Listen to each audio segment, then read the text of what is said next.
E aí, família, belezinha com vocês? Esse aqui é o meu canal de cortes. E lógico que o vídeo na íntegra vai estar no final em um card. Então, vamos lá pro conteúdo. Otton Nelson como presidente da nossa igreja, José Rodrigues Sobrinho, pastor Euclides Arlindo, e desde quando José Rodrigues Sobrinho estava na presidência, Arlindo Silva, existia órgãos de controle na sociedade. No entanto, nenhum desses pastores foram denunciados no Ministério Público. Tudo isso começa aqui nessa peleja que está acontecendo em Sergipe, que daqui a pouco a gente vai falar sobre o tema do vídeo que eu coloquei, que é pastor presidente envolvido em suposta relação afetiva. Eu chego já nesse assunto, mas tudo começou quando nós fizemos uma denúncia no Ministério Público Estadual sobre a locuplementação financeira, ou seja, o enriquecimento ilícito, o desvio de finalidade do líder da nossa amada Igreja Evangélica Assembleia de Deus aqui no estado de Sergipe. E eu quero abrir um parênteses, porque nós que somos arautos, profetas, que falamos a verdade, que vivemos na verdade, nós enfrentamos uma enxurrada de questionamento, interpelação, acusação, daquelas pessoas que não têm um certo entendimento. Diz que nós não devemos tocar no ungido, diz que nós não devemos causar escândalo, mas veja, Jesus e João Batista tinham um ministério muito intrínseco, era um ministério de protesto. Então o que aconteceu? Eu estou protestando, eu não estou causando escândalo, eu estou com a minha vida no altar. Nós pregamos santidade e verdade, mas quando acontece em nosso meio, que venhamos e convenhamos, nós somos pessoas, a nossa igreja ela não é perfeita, existem muitas mazelas. Então as pessoas são acostumadas a querer que coloque tudo isso debaixo do tapete. Aí quando Deus levanta de vez em quando, como disse um pregador ali de Pernambuco, um pregador, porque lamentavelmente a direção da nossa amada Igreja Evangélica Assembleia de Deus no estado de Pernambuco também está uma lástima. Mas como disse o pregador, de vez em quando, de tempos em tempos, Deus levanta um despertador. Despertador, como ele falando na pregação, é aquele instrumentozinho que faz um barulho, é ensurdecedor, que incomoda. Então eu, na condição de um homem de Deus, que não tendo que ganhar com a minha vida no altar, tenho protestado contra as mazelas e os pecados, porque eu sou cristão e sou protestante, eu sou guiado pela Bíblia. Nós somos guiados pela visão bíblica apostólica. Então, o que acontece? Na nossa igreja, ano após ano, vai acontecendo coisas erradas, como a organização episcopal da nossa amada Igreja Evangélica Assembleia de Deus, que é a forma de governo eclesiástico, é uma forma de governo episcopal, enraizado nas suas convenções amarradas, convenções estaduais com convenções regionais e maiormente na convenção nacional, que é a CGADB, fazendo com que esses homens se elevem, tenham um poder eclesiástico, tenham um poder na sociedade tamanho ao ponto de cometer ilícitos, ao ponto de cometer mazelas, crimes horrendos, e ninguém nunca ousar protestar. Por quê? Por conta de uma escala, um organograma de poder que esses líderes regionais, falo dos presidentes, têm. Recapitulando, nas suas convenções, nas suas estaduais, nas suas convenções regionais, como no Nordeste, por exemplo, e com a sua CGADB. E aí o que acontece? E também buscando embasamento que não toque no ungido, que é o que a Assembleia de Deus apregou o tempo todo.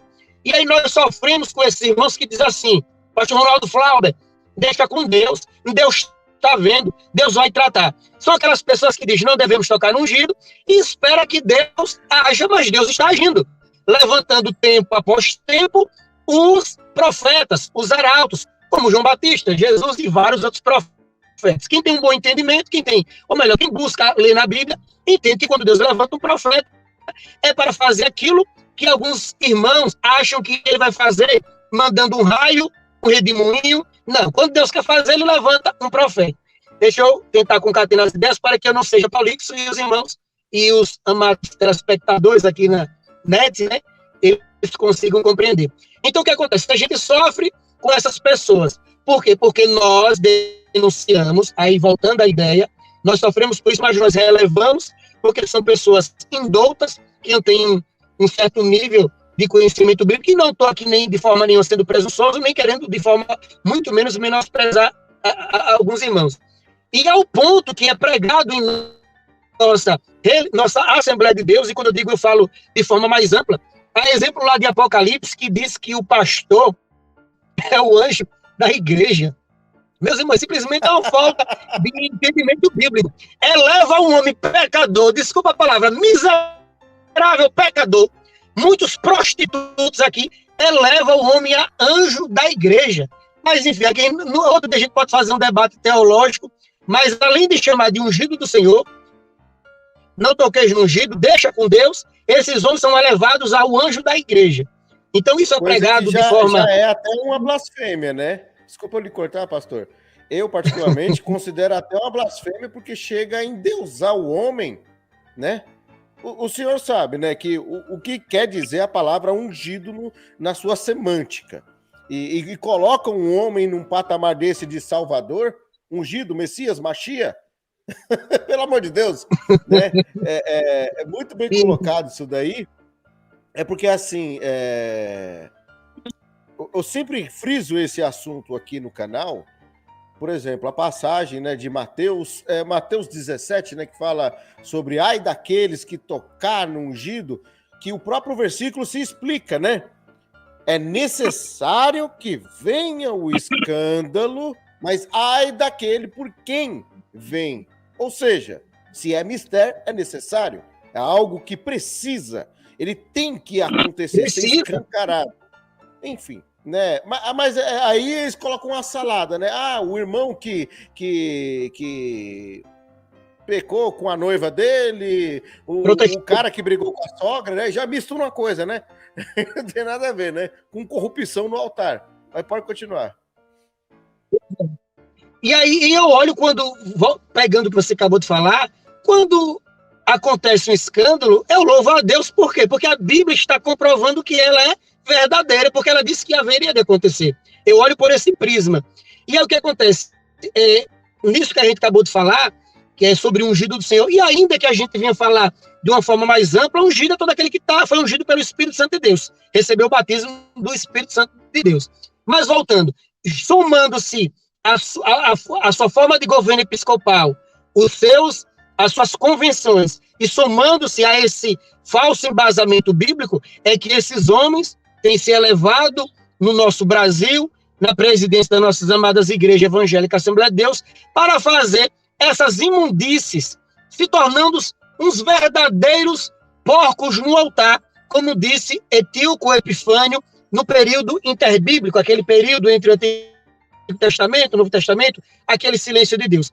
O Etíoco Epifânio colocou porcos no altar, fazendo uma pesquisa rápida, as pessoas vão procurar, vão entender, e hoje eu trago para os dias de hoje, trazendo para os dias odiernos. Hoje na Assembleia de Deus, nós podemos apontar uma podridão com verdadeiros porcos no altar, mediante toda essa conjuntura de poder.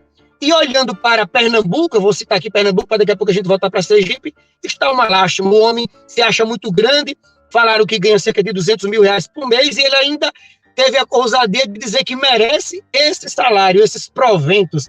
Misericórdia. Mas só pincelei Pernambuco, deixa eu voltar para Sergipe.